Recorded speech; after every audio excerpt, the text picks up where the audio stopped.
Assalamualaikum warahmatullahi wabarakatuh.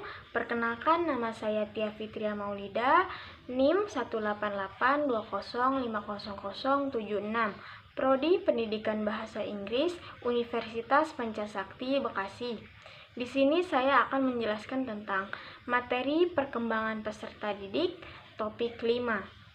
Tujuan video ini dibuat untuk memenuhi tugas mata kuliah perkembangan peserta didik dengan dosen pengampu Ibu Eka Putri, MPD. Prinsip-prinsip perkembangan. Prinsip kesatuan organis. Perkembangan individu merupakan satu kesatuan antara beberapa fungsi yang saling berpengaruh antara satu dengan yang lain.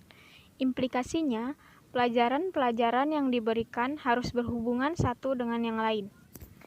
Adanya kurikulum yang terintegrasi dengan baik. Tempo dan irama perkembangan. 1. Menekankan bahwa masing-masing individu memiliki irama sendiri dalam perkembangannya. Ada yang cepat dan ada yang lambat. 2. Implikasinya. Proses pembelajaran harus menghargai keunikan masing-masing peserta didik. Tiap-tiap individu mengikuti pola perkembangan umum.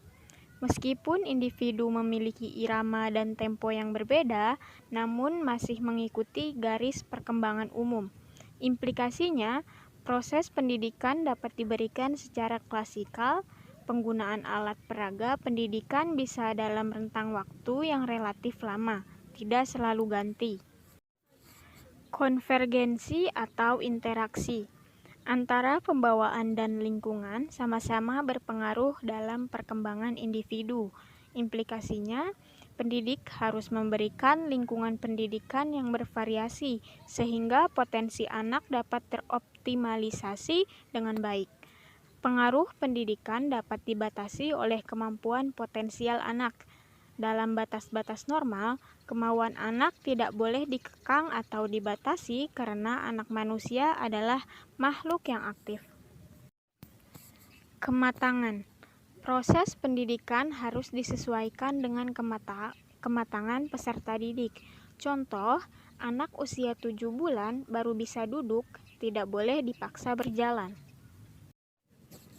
Setiap perkembangan terdapat hasrat untuk A. Mempertahankan diri, adanya hasrat untuk memenuhi kebutuhan, makan, minum, ataupun istirahat.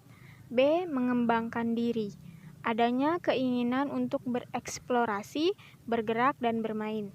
Implikasinya, jalan proses pembelajaran harus memperhatikan adanya kedua hasrat atau kebutuhan tersebut. Fungsi psikis tidak timbul secara berturut-turut, tetapi secara bersamaan. Contoh, kegiatan menulis melibatkan fungsi ingatan, pikiran, perasaan, dan gerak secara bersamaan. Implikasinya, proses pendidikan hendaknya memperhatikan keterlibatan beberapa fungsi dalam kegiatan pembelajaran. Perkembangan mengikuti proses diferensiasi dan integrasi. Dengan bertambahnya umur, perkembangan individu akan semakin maju juga, sehingga terjadi suatu proses diferensiasi dan integrasi.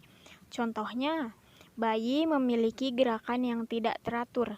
Dengan bertambahnya umur, gerakannya dapat dipisahkan, gerakan tangan saja, atau koordinasi gerakan tangan dan kaki secara bersamaan. Implikasinya, proses pembelajaran harus memperhatikan tingkat kemampuan dalam tahapan perkembangan. Pertumbuhan dan perkembangan membutuhkan suatu asuhan atau bimbingan yang dilakukan dengan sadar. Implikasinya, para pendidik harus menyadari secara baik bahwa apa yang diberikan kepada para peserta didik itu baik dan sesuai dengan tahap perkembangannya yang sudah dirancang secara terencana. Demikian materi yang dapat saya sampaikan.